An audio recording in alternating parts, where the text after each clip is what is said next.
Welcome, dear brothers and sisters, to our channel, The Maid's Secret Daughter They Tried to Hide. Today's story is titled The Cold Billionaire and the Shoe-Shining Girl with the Eyes of an Old Flame. Imagine standing at the pinnacle of your life. The cameras are flashing, the scent of expensive lilies fills the air, and you are about to marry a woman whose family owns half of the city. Gloomiest hallway. She had been the only person who saw Julian, not the vain fortune. And then, she was gone. A note on the pillow saying she found someone else, someone better. Julian had buried his heart that day, turning into the Ice King the tabloids loved to hate. Julian, darling, the press is waiting. The Archbishop is ready, Beatrice chirped, stepping into the room in a lace gown that cost more than a suburban home. She didn't look at him. She looked at the way he looked next to her in the mirror. This is going to be the wedding of the decade. Don't look so grim. Julian gave a curt nod. I'm ready. As they made their way to the Grand Cathedral, the streets were lined with onlookers and paparazzi. Julian's security detail carved a path through the throng. Just outside the heavy oak doors of the church, a small commotion caught his eye. A group of street kids was being shooed away by the police. Among them was a little girl, perhaps 4 or 5 years old. She wore an oversized, ragged coat, and her hands were covered in black shoe polish. She held a small wooden box, her eyes darting around with a mixture of fear and defiance. Usually, Julian wouldn't even blink. He was a man of schedules, of high-stakes movements. But as the police officer pushed the girl back, she tripped, her shoe-shining kit spilling onto the pavement. She looked up, right at Julian. Time stopped. The noise of the crowd faded into a dull hum. Julian felt a physical jolt in his chest, like a defibrillator hitting his heart. Those eyes, large, almond-shaped, and filled with a deep, soulful amber light. They weren't just familiar, they were haunting. They were the exact eyes of Elena. Not just a resemblance, but a genetic imprint so strong it made his breath hitch. The girl was dark-skinned, her hair in tight, beautiful curls, looking like a miniature, sun-kissed version of the woman who had haunted his dreams for half a decade. Julian? What are you doing? Beatrice snapped, tugging at his arm. The music has started. We are on a live broadcast. But Julian was frozen. He watched the little girl scramble to pick up her brushes. She didn't cry. She just bit her lip with a stubbornness that Julian recognized in his own mirror every morning. She looked at him again, a brief, questioning glance before she disappeared into the crowd, ducking under the barricades. Wait, Julian whispered. The altar, then back toward the street where the girl had vanished. A billionaire is supposed to be in control, but in that moment, the Ice King was melting. He realized that if he walked down that aisle now, he would be burying the only lead he'd ever had to the truth about Elena. 5 years of unanswered questions, 5 years of what-ifs, all condensed into the face of a child who looked exactly like the only woman he had ever truly loved. I can't, he whispered. The music seemed to falter, the rhythm of the procession breaking like a wave against a jagged rock. Beatrice stopped, her face pale. What did you just say? I said, I can't do this, Beatrice. Not today. Not ever. Julian didn't wait for her to scream. He didn't wait for the gasps of his mother or the frantic movements of his security team. He turned on his heel and walked back out of the cathedral, pushing past the confused photographers. He ran to the edge of the sidewalk, his eyes scanning the alleyways and the subway entrances. The street was a chaotic mess of New York life, and the little shoe shiner was a needle in a haystack of millions. His head of security, a mountain of a man named Marcus, caught up to him. Sir, the press is having a field day. We need to get you into the car. The Sterlings are going to sue for every cent you own. I don't care about the money, Marcus. Did you see her? The little girl with the polish on her hands. Julian's voice was frantic, a sound Marcus had never heard from his boss. The street kid? Sir, she's long gone. They clear out as soon as the cops show up. Find her, Julian commanded, grabbing Marcus by the shoulder. I don't care what it costs. Use the facial recognition from the event cameras. Track her. She can't have gone far on foot. And Marcus, find out where the shoe shiners from this district sleep at night. As Julian sat in the back of his darkened SUV, the world outside was exploding. His phone was buzzing incessantly with calls from his board of directors and a very irate future father-in-law. He ignored it all. He pulled a crumpled photograph from his inner pocket, a picture of Elena taken in the garden of his estate. Years ago, He compared it to the mental image of the girl. The shape of the nose, the way the brow furrowed in concentration. It was more than a resemblance. It was a mirror. Julian stared out the window as the car sped away from the cathedral. He was a man who lived by data, and the data was telling him that Elena hadn't just left him. She had taken a secret with her. A secret that was now wandering the cold streets of Manhattan with a wooden box and a ragged coat. But as Marcus's tablet chirped with the first ping of a location match, Julian realized that finding the girl was only half the battle. The real question was what, or who, was waiting for her in the shadows of the city's poorest district. The elite world of Upper East Side penthouses felt like a different planet as Julian stepped out of his car in a part of town the travel brochures ignored. This was where the city's heart beat in a jagged, uneven rhythm. The industrial outskirts where the grit of the subway tracks met the smell of old grease and cold asphalt. Julian had traded his tuxedo jacket for a simple dark hoodie, trying to blend into the shadows, but his expensive shoes still stood out like a sore thumb against the cracked pavement. "We tracked the kid's movement through 3 different transit cameras, sir," Marcus reported, checking his encrypted phone. "She goes by the name Maya on the streets. She's a regular near the ferry docks. She usually heads back to an old tenement building near the bridge around sundown." Julian looked up at the towering, rusted structure of the bridge. The wind whipped through the girders, a low, haunting whistle. Maya. He tasted the name. It sounded like something Elena would choose. Beautiful, simple, and resilient. Every step he took deeper into this neighborhood felt like he was stripping away layers of his own skin. He saw children playing with deflated balls and elderly men huddled over steam vents. This was the reality Elena had been living in while he was sipping vintage scotch in a climate-controlled office. The guilt began to gnaw at him, sharp and unforgiving. They reached a narrow alleyway behind a row of crumbling brick buildings. "Stay back, Julian," ordered Marcus as he saw a small figure hunched over a bucket near a side door. It was her, Maya. She was vigorously scrubbing the black polish off her small, dark hands with a piece of rough soap. She looked tired, her shoulders slumped, but there was an air of maturity about her that broke Julian's heart. No 5-year-old should look that weary. "Maya," Julian called out softly. The girl jumped, knocking over her bucket. She looked at Julian with those amber eyes, now wide with terror. She didn't recognize him as the man from the church. She just saw a stranger in the dark. She grabbed her shoe-shining box and bolted for a rusted metal door, her small boots clattering against the concrete. "Wait, I'm not going to hurt you." Julian ran after her, his heart hammering against his ribs. He followed her through a dimly lit hallway that smelled of dampness and cabbage. The walls were peeling, and the floorboards groaned under his weight. He saw her disappear into a room at the very end of the hall, the door slamming shut with a heavy thud. Julian reached the door and paused, his hand hovering over the wood. He could hear hushed voices inside, a child's frantic whisper and a woman's cough. That cough sent a chill down Julian's spine. It was a deep, racking sound, the kind that spoke of a body fighting a losing battle. He took a deep breath and knocked, not like a billionaire, but like a man pleading for entry. "Please," Julian said, his voice barely a whisper. "I just want to help. I saw her today at the cathedral. I think I know her mother." The silence that followed was heavy. Then, the sound of a deadbolt sliding back echoed in the small space. The door creaked open just an inch, revealing a sliver of a woman's face. She was thin, her skin pale and drawn, but the eyes were unmistakable. Even clouded by pain and exhaustion, they were the eyes that had been the only light in Julian's life 5 years ago. Julian felt the world tilt on its axis. He had found her, but as he looked at the flickering light of a single candle behind her, he realized that the woman he loved was fading away right before his eyes. The room was smaller than Julian's walk-in closet. A single mattress lay on the floor, covered in thin, mismatched blankets. A small camping stove sat in the corner, next to a stack of library books.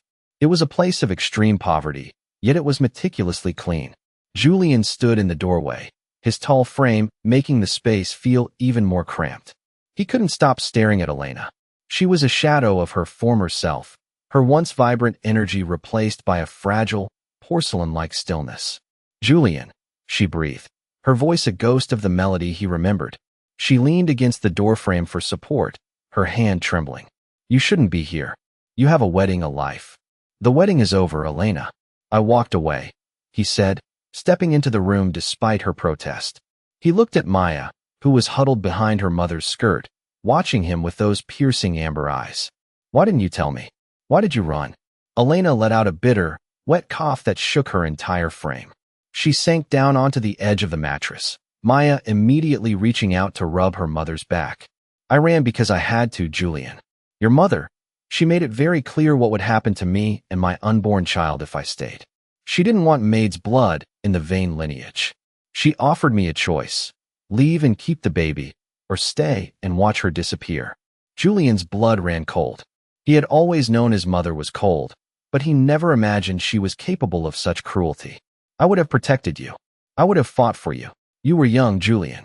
You were just taking over the company. She would have ruined you, and she would have taken Maya away from me. I couldn't risk it, Elena whispered, her eyes filling with tears. I moved here, changed my name.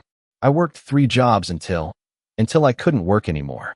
Julian knelt on the cold floor in front of her, ignoring the dust on his expensive trousers. He looked at Maya, then back at Elena. She's mine, isn't she? Maya is my daughter. Elena nodded slowly, a single tear tracing a path through the exhaustion on her cheek. She has your stubbornness, Julian, and your heart. She's been taking care of me for months. Shining shoes just to buy my medicine. Medicine that doesn't even work anymore. Julian felt a surge of rage and love so powerful it almost knocked him over. His daughter, a vain heiress, was shining shoes on the street while he lived in a palace. And Elena, the woman who had sacrificed everything to keep their child safe, was dying in a room that didn't even have proper heat. He reached out to touch Elena's hand, but she flinched, a sudden spasm of pain crossing her face. She collapsed forward into his arms, her breath coming in shallow, ragged gasps. Julian caught her, feeling the terrifying lightness of her body. He looked at Maya, who was crying silently, and realized that his 5-year search for the truth had ended, but a much more dangerous clock was now ticking. The sound of sirens wailed in the distance as Marcus and the medical team Julian had summoned scrambled to the tenement building. Julian sat on the floor, cradling Elena's head in his lap, while Maya clung to his arm, her small face buried in his hoodie. In the dim light of the room, Elena's secret finally began to spill out in fragments between her gasps for air. It wasn't just your mother, Julian, Elena whispered, her eyes fluttering. Beatrice, she knew. She was the one who delivered the final ultimatum. She showed me photos of you, told me you were already engaged in secret. She said I was just a distraction, a phase. She gave me the money to leave and told me if I ever contacted you, she'd make sure I was arrested for theft. Julian's jaw tightened until it ached. Beatrice, the woman he had almost married just hours ago, had been the architect of his misery. She hadn't just stepped into the void Elena left. She had created it. Every smile she'd given him, every "I love you," had been built on a foundation of lies and blackmail. He looked down at Elena, seeing the scars of 5 years of hardship, the calloused fingers, the gray streak in her hair. She had lived a nightmare, so he could live a lie. I didn't take the money, Julian, Elena said, her voice growing weaker. I threw it in the trash. I wanted nothing from that world. I just wanted her. She gestured to Maya. But I got sick, the dampness in these buildings, the lack of food. It caught up to me. The paramedics burst into the room, their bright flashlights cutting through the gloom. They quickly moved to stabilize Elena, their voices a blur of medical jargon. Pulmonary edema, stage 4, critical. Maya began to wail as they lifted her mother onto a stretcher, her small hands reaching out for the only person she had ever known. Julian scooped the girl up, holding her tight against his chest. I'm here, Maya. I'm right here, Julian murmured, his own voice thick with emotion. We're going to help her. I promise. As they moved Elena through the narrow, dark hallway, Julian saw the neighbors peeking out from their doors, people who had seen Elena's struggle every day while he lived in a world of luxury. He felt a profound sense of shame. He had spent years thinking he was the victim, that he was the one who had been abandoned. In reality, he had been the one who failed to see the snakes in his own garden.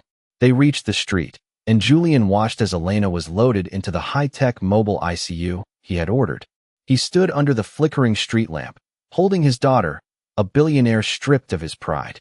He knew that by bringing Elena and Maya into his world, he was declaring war on his mother and the Sterling family.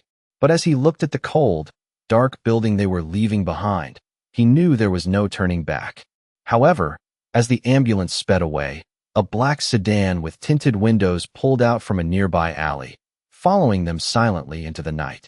Julian stood in the glass-walled waiting room of his private medical wing, the city lights of New York sprawling beneath him like a map of a kingdom he no longer cared for. Inside the sterile room behind him, Elena lay surrounded by the best technology money could buy. Maya was asleep on a nearby sofa, wrapped in a cashmere throw that cost more than a year of her mother's rent. The contrast was sickening. "The doctors say she has a chance, sir," Marcus whispered, stepping into the room. "But the damage to her lungs is severe. It's going to be a long road. She'll have the best, Marcus. Every specialist, every experimental treatment. I don't care about the cost," Julian said, his eyes fixed on Elena's still form. The quiet was shattered by the sound of the elevator doors sliding open. Beatrice Sterling marched into the room, her wedding dress still on but the lace torn at the hem, her face a mask of cold fury. Behind her stood Julian's mother, Evelyn Vane, her expression one of utter disappointment. "Julian, have you completely lost your mind?" Evelyn hissed, glancing at Maya with a look of pure disgust. "You leave the wedding of the century for this? A common maid and a street urchin?" Julian turned to face them, his expression so cold it made even his mother flinch. "That common maid is the woman you blackmailed and drove into poverty. And that street urchin is my daughter. Your granddaughter, Evelyn." Beatrice laughed, a sharp, jarring sound. "You really believe that, Julian? You think she didn't just find a kid that looked like you to get back into your wallet? She's a grifter. Always was. I have the DNA tests being processed as we speak." "Beatrice," Julian said, stepping toward her. "But I don't need them. I saw it the moment I looked at her. And I know what you did. I know about the blackmail. I know you sent her away." Beatrice's eyes widened for a split second before she regained her composure. "You have no proof. And even if you did, who do you think the world will believe? The prestigious Sterling family or a dying woman from a tenement? You're making a mistake, Julian. If you don't send them away right now, I will ruin you. I'll leak this to the press. Billionaire dumps fiancé for his illicit love child. Your stock will plummet by morning." "Let it plummet," Julian said, his voice low and dangerous. "I'll burn the whole company down before I let you touch them again. Now, get out of my hospital." As they retreated, Evelyn paused at the door, her voice a poisonous whisper. "You think you've won, Julian. But you've just put a target on that child's back. The Sterling family doesn't lose, and neither do I." Julian watched them go, his heart pounding. He looked back at Maya, who had stirred in her sleep, her small hand reaching out for a mother who couldn't hold her back. He had saved them from the shadows, but he realized he had just brought them into a much more dangerous light. As he sat down by Maya's side, Marcus entered again, his face grim. "Sir, the press just got a tip. They're claiming the child was kidnapped from the street. The police are on their way up." The sterile white walls of the Vane Memorial Hospital felt like a fortress under siege. Outside, the flashing red and blue lights of NYPD cruisers reflected against the glass, accompanied by the chaotic roar of reporters hungry for a scandal. Julian stood in the center of the executive lounge, his shadow long and imposing. Across from him sat two detectives and a legal representative from the Sterling family, all staring at him with a mixture of skepticism and professional coldness. The accusation was heavy in the air: kidnapping. Beatrice had wasted no time in spinning a narrative that Julian, in a fit of wedding day insanity, had snatched a random child from the sidewalk to spite her. "Mr. Vane, we need to see the child," the senior detective said, his voice level but firm. "There are protocols for found minors, and right now, your private medical wing looks a lot like an unauthorized holding cell." Julian didn't flinch. He reached into the inner pocket of his hoodie and pulled out a sealed envelope that had just been hand-delivered by his personal lab technician. This was the document that would either solidify his new life or destroy his reputation forever. He slid the paper across the mahogany table. The room went silent as the detective scanned the results. The DNA match was 99.9%. There was no room for debate. No legal loophole for the Sterlings to exploit. Maya wasn't a random street kid, she was a Vane. She was the biological daughter of the man who owned the very building they were standing in. The detective sighed, closing the file. Well, this changes the nature of the welfare check, but it doesn't change the fact that this child has been living in squalor while her father lived in a palace. CPS will still have questions, Julian. Let them ask, Julian countered, his voice dripping with newfound resolve. They can ask why my mother and my ex-fiancé spent 5 years ensuring this child stayed in that squalor. They can ask why a maid was blackmailed into silence while carrying the heir to this empire. The Sterling lawyer looked like he'd swallowed glass. He stood up abruptly, realizing that the kidnapping angle had just backfired into a potential criminal conspiracy charge against his own clients. Julian watched them leave, but the victory felt hollow.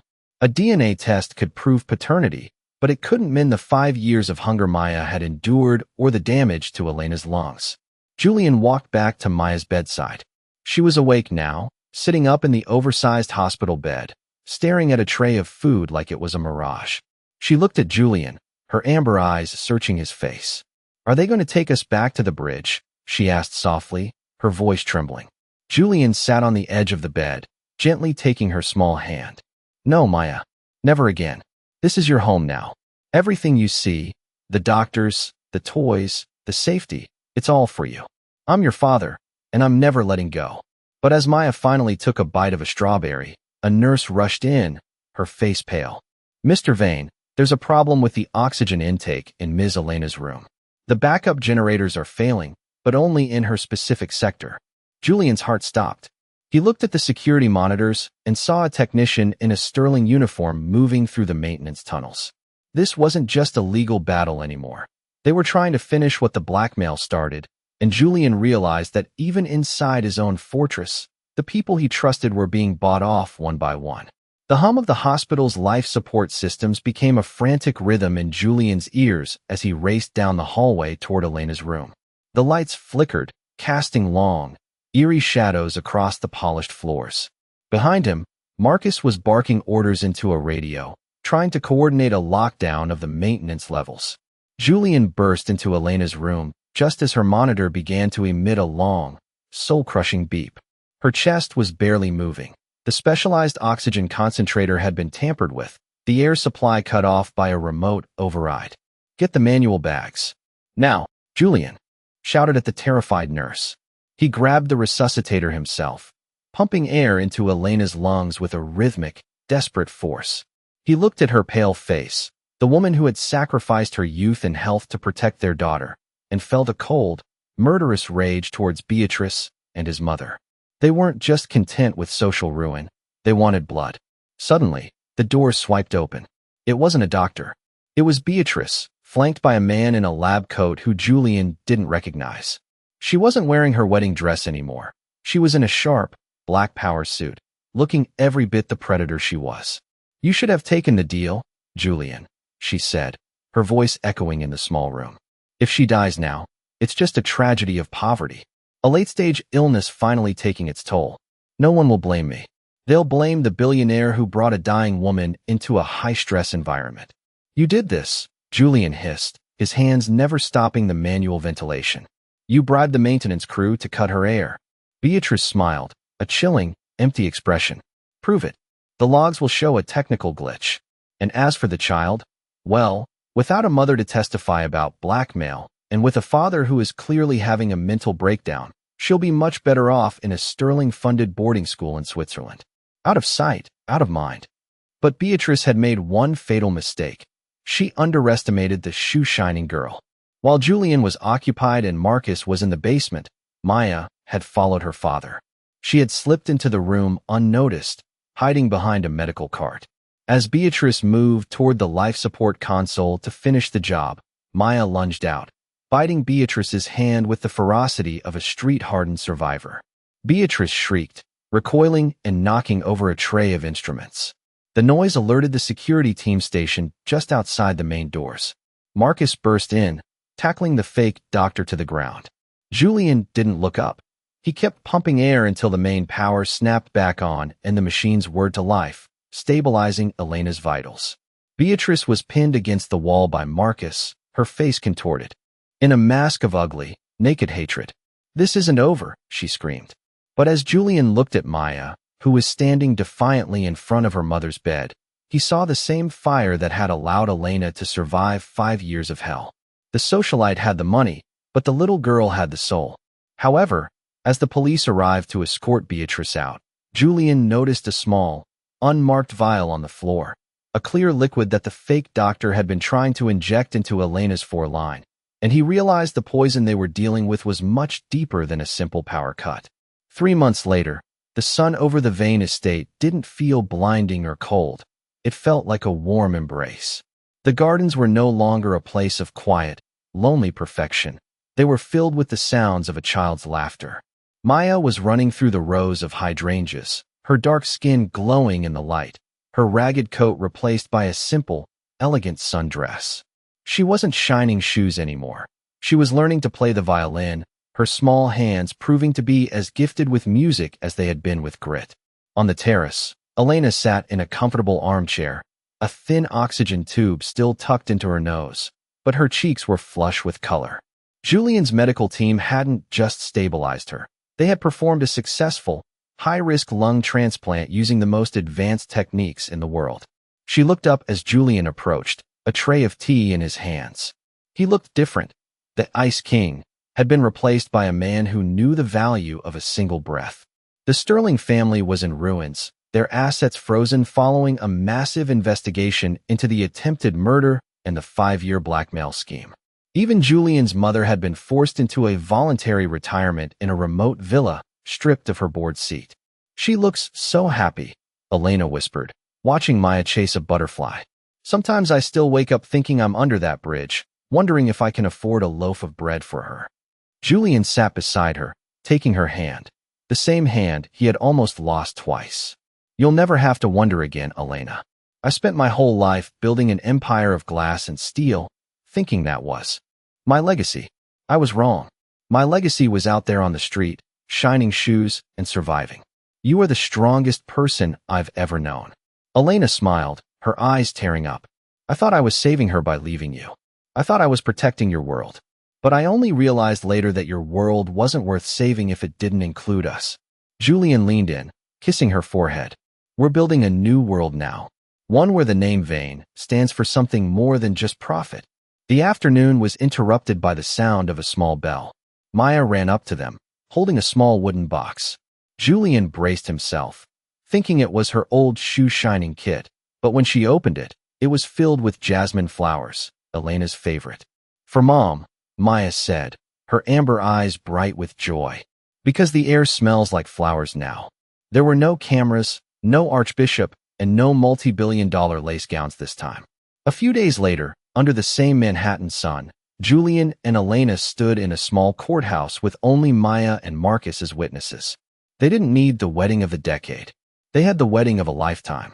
As Julian slipped a simple gold band, inspired by the locket Maya had carried, onto Elena's finger, he realized that his greatest merger wasn't a business deal. It was the reclamation of a family that had been tried by fire and emerged as pure as gold. The story of the cold billionaire and the shoe-shining girl didn't end with a bank account. It ended with a home where the only things being polished were the memories of a future they were finally allowed to keep. Below is the American English translation of the reflection, humanitarian values, and personal commentary based on the story. The following story contains elements that were creatively developed and utilized AI technology, with the purpose of providing entertaining moments and conveying valuable, inspiring lessons to the audience. As we close the turbulent journey of Julian, Elena, and little Maya, perhaps what lingers deepest in our hearts is not the luxury of grand mansions, but the power of truth and forgiveness. Life is sometimes like a sudden storm, pushing loved ones to two opposite extremes of society, one side draped in silk, the other mired in mud. But through the image of little Maya holding her shoe-shining kit amidst the bustling crowd, we realize that a person's character and dignity are never buried by the grime of poverty. The first lesson we can apply to our lives is mindfulness against prejudice. Julian nearly lost his entire life to a loveless marriage simply because he allowed coldness and lies to surround him. We are often too busy chasing flashy external values that we forget to listen to the beat of our own hearts, unintentionally walking past those we love most exactly when they need us most. Compassion and the courage to face one's mistakes are the keys to unlocking the door to happiness. Elena chose to leave in pain to protect her young child, a mother's silent sacrifice that no amount of money can buy. From this, we learn that in every circumstance, love is always the greatest motivation, helping humans overcome adversity. Instead of blaming fate or those who harmed her, Elena taught Maya how to live resiliently and honestly even in the dark. For every listener facing life's hardships, believe that as long as we keep faith and live sincerely, justice and kindness will eventually find their rightful place. Never underestimate the power of a small gesture or a sympathetic look, because that might be the only thread saving a desperate soul. More than a story about the elite, this is a reminder of the value of family and biological bonds. Money can build the most modern hospitals, but only love can heal the scars within the soul. Let us learn to cherish the present moments and forgive the mistakes of the past to look toward a better future. Let your heart become more sensitive to the pain of others, because in this world, everyone is fighting a private battle we know nothing about. When you are willing to set aside your ego to seek the truth, you are not only helping others, but also liberating yourself from the chains of indifference. As the author who directly penned this script, I believe that each of us carries within a palace and dark corners that need to be illuminated. I have realized that true wealth does not lie in a bank balance, but in our ability to protect the vulnerable. The image of little Maya standing up against the cruelty of the high society world reminds me that kindness always possesses a latent power more intense than any conspiracy. I always believe there are no coincidences in life. Every encounter is a test of our character. Through my perspective, Julian's mistake was not loving the maid, but letting pride prevent him from seeking the truth sooner. I hope the audience can see themselves in Elena's resilience to further appreciate the woman by their side. Every child born deserves to inherit love, regardless of their background or skin color. I hope this story serves as a gentle touch on the compassion lying dormant in the busyness of your life.